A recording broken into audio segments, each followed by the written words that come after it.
Diana Varvaro is a 14-year industry veteran as a hair and makeup artist.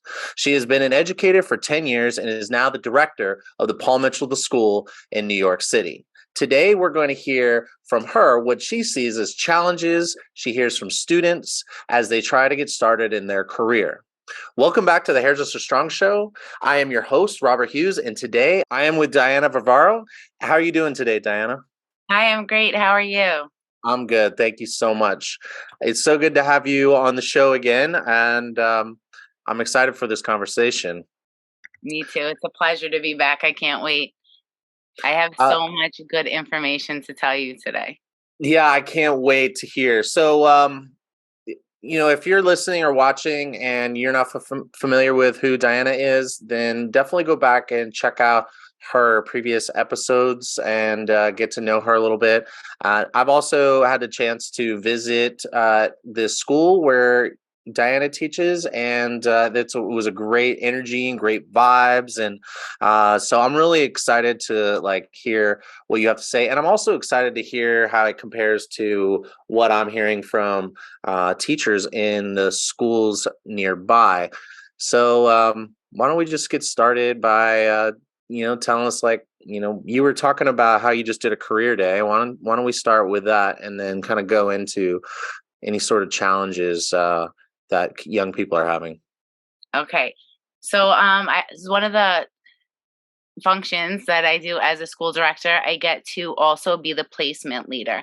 So what the placement leader is almost like a matchmaker. I get to match up these future professionals with potential salons. So we have a great relationship with both all of the salons in the New York area, spas, Sephora's, all of those kind of places. So it's really good to have a lot of different options for our future professionals.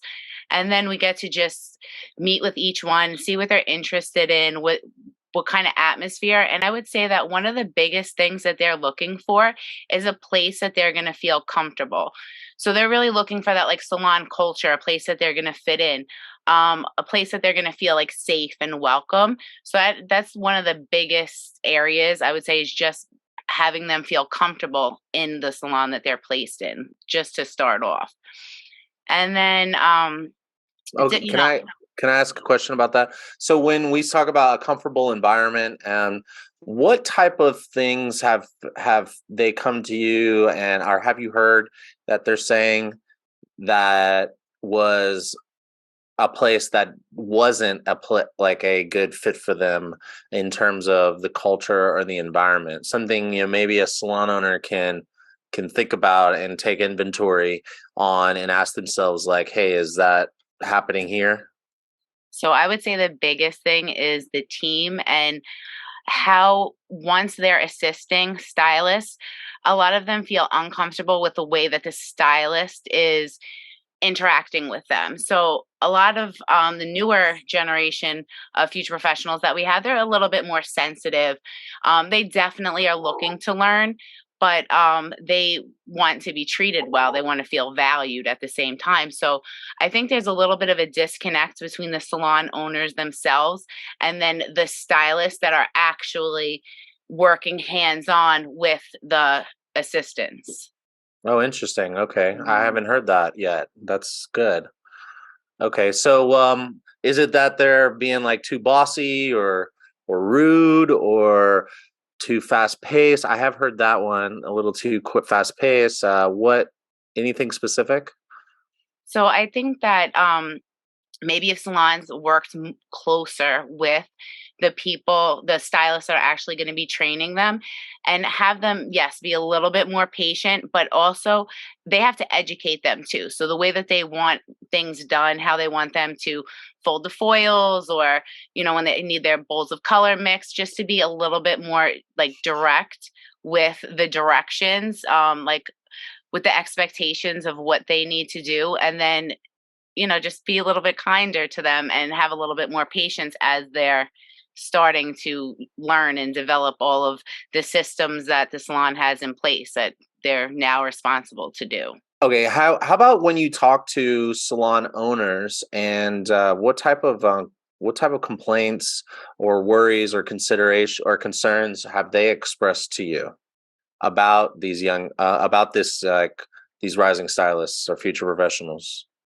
So it seems that right now there is the biggest need that I've ever seen for salons that actually need assistance, or, rising stars, future professionals, whatever it may be. But um, I think that it is because the expectations are so much different from how it is now. Like when I was first in the salon, it was just like that, like one, two, three, very thick skin. They just tell you what you want, you run and you get it as fast as you can, and like you just used to working hard and doing all of that. But now they need a little bit more direction. You need to be on top of them. You need to be nicer. A lot of times, I guess going through everything that this world's went through, people have like more struggles, and they have like they're scared more. They don't have as much confidence. So it's a little bit harder now because it takes more. You have to invest more into them to get what you want, rather than just having somebody that's going to come in and just be a workhorse, you know? Yeah, I think in general, it seems like the more I have this conversation, it seems like as a majority, you should just. I mean, the unfortunate reality is that these people just take more money. I mean, it's just more expensive in terms of resources in general. In order to hire and train and retain, it sounds like it's just, at the end of the day, it's cost you more time and more money. Would you agree with that? I mean, it's just cost of business is going up because of this extra time and attention that you have to pay for these young rising stylists. I think about it a little bit different. I think of it as more of an investment. So if you're willing to invest in the right person, and you're going to get more in return in the end. So I think it's going to be a lot of communication during the interview process. I think it would really be great is if, and I know some of the salons that we work with do this, they'll set up shadow dates.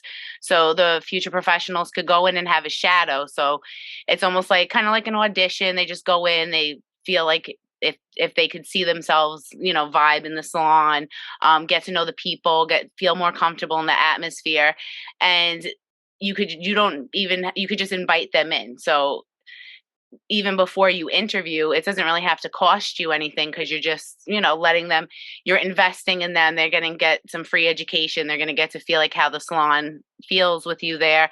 So I think that's a really good opportunity to start out.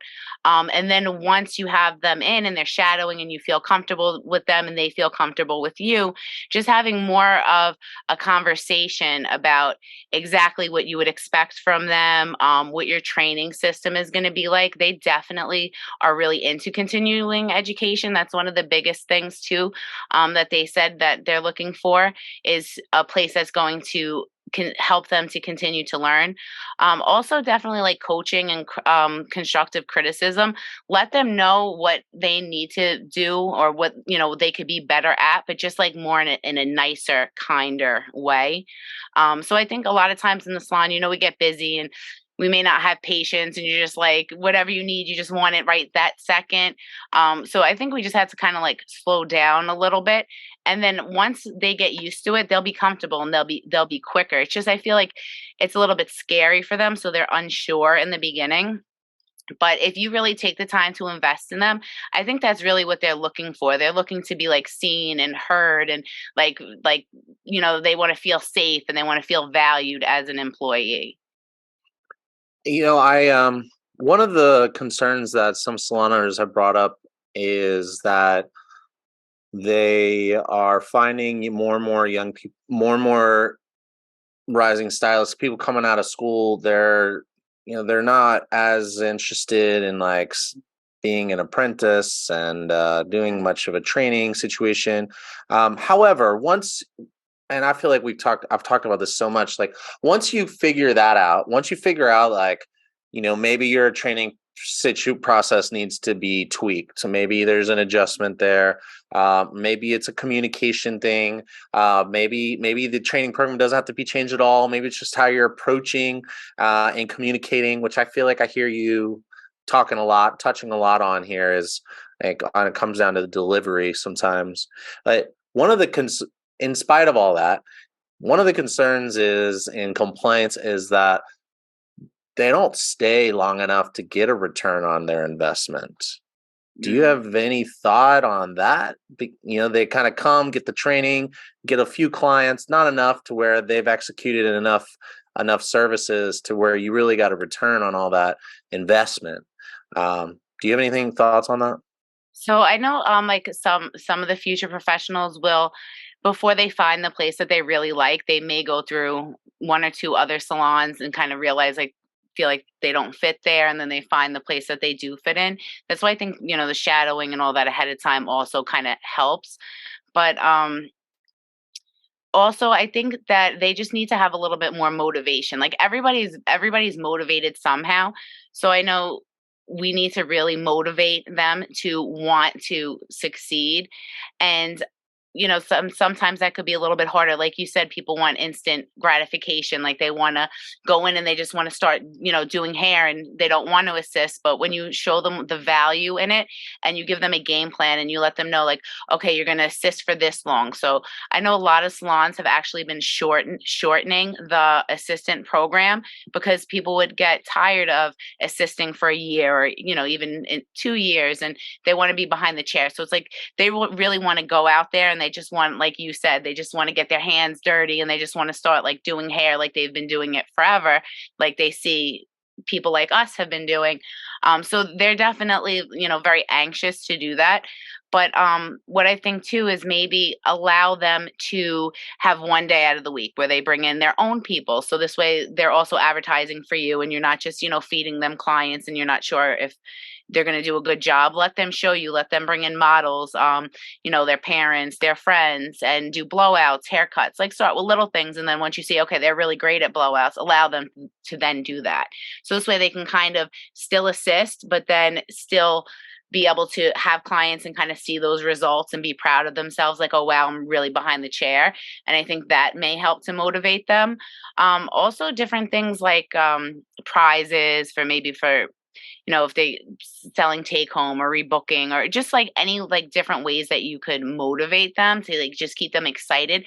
Also, they want to have fun. Like they want to have fun when they go to work. So they want to be in that environment where it doesn't really feel like work, but obviously we need them to work. So when you have that really good like salon culture and it's like everybody's really nice and it's just like super fun to be there and they're doing what they love, I think that will really help to retain your new stylists. But again, you definitely do have to work with some of the existing stylists and make sure that you're teaming them up with someone that has that really great attitude, somebody that's like loves your salon and is your salon's biggest cheerleader. Um, Somebody that's going to have patience, somebody that's going to be able to explain to them what they're doing, why they're doing. They don't just want to like stand there and hold the foil in their hand. They want you to kind of tell them, okay, we're folding the foil this way because we're doing a balayage, so we need a longer foil this time, or whatever it is. I think they really just need to be engaged. Otherwise, they'll just kind of like zone out and be bored. So you have to kind of talk to them throughout the process. Well, I feel like I we have an apprentice right now, and I'm responsible for her, and so there are, and she's amazing. By the way, if you're watching this, Sydney, then you're awesome. One of the things that I realized during the process is there are things that I thought were common sense, but I've been in the industry for so long, and it's like that's not common sense. Like it's like you need to be told, especially if you're young enough to never really have worked in a business, like a job before, especially if it's a job that is a brick and mortar space that sees clients coming and going. That's a very different business than any other business, because you gotta think about so many different things. And what I've realized is I'm gonna have more success if I take the time to, create like little lists of, things. Hey, here's a list of things to do when you feel like you don't know what to do. Instead of, going down and doing a load of laundry before the laundry actually needs to be done, just pull out this little list, and that seems to work Yeah. in my situation, which is really kind of like, way I was taught in my apprenticeship was like you kind of thrown into the fire, and it was sink or swim, and you had to figure it out, and you had to take initiative, and you had to figure out what there was to do. And that doesn't, I wonder if that is something that you're hearing, or if that's kind of if that has to do with what you're talking about as well. Yeah, I think that you definitely have to give a detailed list or instructions of what you want to be done in and order show and show the person, not it's like, hey, yeah. check the bathroom every hour or 30 minutes, or as frequently as possible, whatever. Well, that means like not just sweeping the floor, but maybe wiping the counter off and checking the toilet paper, and like all those things need to be on that list. Otherwise they just kind of get overlooked.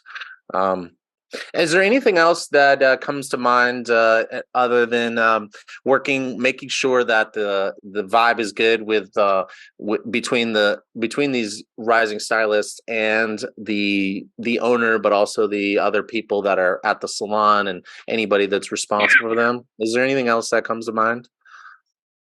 So they do also want to be compensated well. So that's another thing too. When we first started out, you kind of just, made minimum wage and got as many tips as you could as you were shampooing. But they want to know like what benefits do they have to offer? Do they offer like paid time off? Like, and their schedule, they kind of want to be a little bit flexible. So you have to really like kind of like match people up to how it's going to be. If it's a salon that's going to be super busy and they want you to be there from morning to night and that's how it is, then that wouldn't be a good place for, that type of rising stylist. Maybe a salon that's a little bit more laid back, or maybe they have more stylists, and you hire, instead of having like one assistant that would, work for 10 hours or 8 hours a day, you have multiple assistants that only work 3 days a week for like 6 hours a day. Um, that could also help out with, the scheduling, because I know that it's a lot. It really is hard work to be an assistant. And we try to teach them definitely like all that it takes, not only with just the hard skills of not even of course doing hair, but just like washing bowls, folding towels, like all that stuff we have to, we have to teach as well, like sometimes even how to sweep the floor. But just how to be able to communicate, like the soft skills, how to greet a client's guests, and how to walk them over to the shampoo bowl, and how to give a really great shampoo. And there's just really so much that goes into it. And they do the best that they can, obviously. And it's just that sometimes they need that person that's going to just really have that patience and kind of like walk them through it if they don't like exactly what, the way that they're doing it. Because I feel like they're definitely willing to learn. It's just you really have to show them. And I guess I'm curious, like, what type of benefits are you? I mean, benefits to me is just like, I know. it's They're not like a almost thing. it's It's just like not a. unheard of. It's not a thing. I mean, and I've been here, but I haven't been interviewing some salon owners who are adding things like short-term disability. They might pay for, or long-term disability or something like that. Uh, what type of benefits are you hearing that salon owners are providing? And I understand that if you're a large corporation, that you might be able to have economies of scale to afford to provide more benefits, but I'm not talking about that. I'm talking about, like your average salon that has one, maybe two locations max. What are you hearing from them? So usually salons like that don't offer benefits. We do have bigger, companies that will come in like an Ulta, JC Penney's, like Sephora, places like that do offer that. So some of them do like to kind of go that corporate route, because then they feel like they're able to be set up for the future. But we do also teach them a lot about how to invest their money and how to, be able to budget like money in, money out, things like that, since most places do not offer benefits. But I think that they kind of just want to be able to know that they have like some kind of like freedom. Like they want to go to work and they want to enjoy work, but they really like looking for that work life balance as well. So they want to make money and they want to work, but they also want to go out and enjoy their life. So it's kind of like trying to find that balance is a little bit hard. Yeah, I mean, I want all that too. And, I think, I doubt that many people of us don't want that. I'm just kind of curious to know, how does how do so many salons compete? So it sounds like, are you saying that in your experience that rising stylists are going to tend towards security by going to a corporate, like a larger company that can offer more benefits? Would you say like you're seeing a lot of people do that? Like that's a trend? Maybe we should Um, be looking, maybe other salons should be looking to bring in people that have already built a clientele at a JC Penney or a large corporate, like as a strategy from a salon that do you have what comes to your head when I say so that? I think like for a salon that obviously cannot offer benefits like that, I would look into benefits other ways, like commission for selling take home. Like they want to know that they're going to make money. So different options that they could like the commission percentage instead of like starting at 30%, which is like what I first started out, which is kind of low. But Yeah. starting out a little bit higher when you first start, or again, definitely being able to design their own paycheck by selling take home and different things like that to help to make up for the money that income Okay, besides cool. just like the regular paycheck. I think that helps.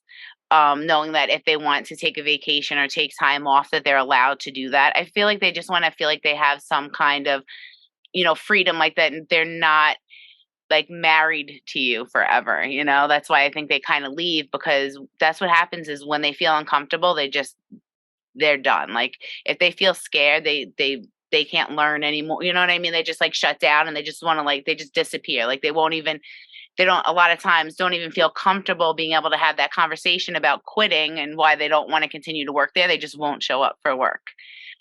And I Yeah. think that comes down to a lot of like the emotion and like, emotional intelligence. We try to teach them a lot about and how to manage their own emotions and how to take into consideration like other people's feelings and, emotions. And it's a whole new world. It is, and I really appreciate this conversation. And I don't want to I want to be careful to make sure to stay focused on what we're talking about. I got something burning in the back of my head that I gotta ask. Okay. Um, this concept of flexibility with my schedule makes sense when you're shampooing and cleaning, but when you have a clientele, I mean, I don't. I must be missing something, or I'm not, and I'm trying to figure it out. Like, you want to like come in late, or you want to like switch your days, or you want to like I don't want to. I need this day off. It's like how do they plan on building a clientele with that type of work ethic and that attitude and that approach to work? So I say that I try to look at it like more of like them maybe working smarter instead of Okay. harder. So I would say, and I'm not saying I agree 100%. I'm just kind of telling you from both Yeah, yeah, sides. yeah. No, But I know, and I'm because glad you said that. Actually, I will work day and night from the time I wake up to the time I go to sleep, and I do it every single day with my job. So for me, I totally like get it, because I couldn't sit still anyway. I wouldn't like not that's not what I would want. But yeah. um, I think that it does make sense though. Like say if I was still in a salon, would I want to work 4 days instead of 6 days, maybe like full days, and just maximize my book and see as many clients as I can in a less amount of days than working 6 days and having less clients. So I think maybe just like scheduling wise, try to like schedule all your clients in a shorter time frame so that you have more time to be able to be off. Yeah, no, that makes complete sense. And I know I get into debates with salon owners all the time about 3 days versus 4 days versus 5 days versus 2 days. And I think salon owners need to decide what's best for their business. But I do definitely think that that flexibility and allowing them, because like I'm not hearing very many people want to work 5 days a week. And if you want to work 3 days a week, then that's cool. And like if you're an assistant, and we have a bunch of assistants, and Right. like waiters can and servers, they can say, hey, can you work my shift for me? Mhm. That's totally doable. But I always say, it's like, but we're not going to move you onto the floor until you can maintain a schedule. Right. Because like if you can't, like, we're not going to feed you clients just so that you can think that you can switch your days. And then what's that going to look to the brand of the salon? Like the salon is going to suffer if we don't have someone that's reliable. It's like, hey, I'm booking an appointment with person A, and then person A is like, I don't want to show up. I changed with person B, and the customer's like, I don't know who person B is. Yeah, no, that's not good either. No. Mhm. So anyway, I don't know if you have any comment on that before we wrap it up, but I like this conversation, and I think it's important to have it, because like while changes and trends, they things change. We business changes, and I always say, like, business owners who don't want to adapt, it's like you're taking a big risk. And but also there are fads that come in and go. And so like really kind of discerning between like what type of things are going to be sticky. If we go through a recession, how is that going to change this, like, this expectation? Like a salon owner's expectations are probably going to change if there is a recession, and we all of a sudden, customers have different needs, and they become more price elastic. And then how are stylist expectations going to change when all of a sudden the good times kind of dried up a little bit, and you got bills to pay? Do Yeah. you have any thoughts on that, or is that not a conversation you're really having Oh, right now?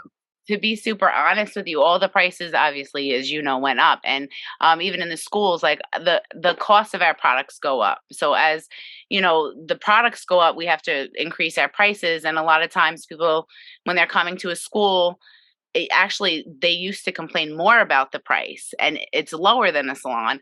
But since we've raised our prices, honestly, nobody has complained about it. We I think that everybody kind of just like knows now after COVID, like you just expect to pay more for everything. But what we do is try to increase the value of what we give. So if the haircut costs went up, we're nicer to you, like we greet you happier and Yeah. whatever it is, like, we kind of like try to add value to the experience.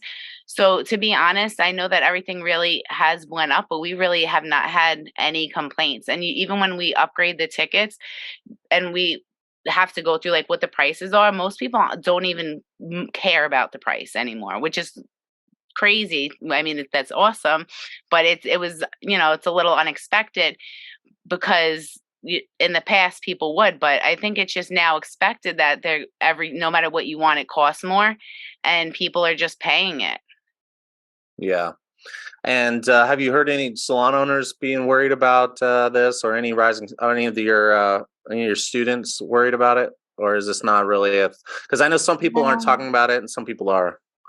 No, I mean, honestly, a lot of the salons that we work with, I know are like expanding right now. So I think that it must Nice. be pretty good for them. I know that definitely there is a huge need for assistance. Like our placement right now is great. Like we have a very high placement rate.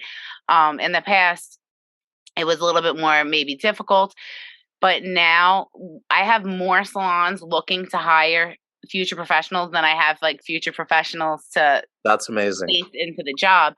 So, I mean, that's good, but I think no matter whatever industry it is right now, I don't know why, but it's like everybody's looking for new talent. Like everybody's looking to hire people.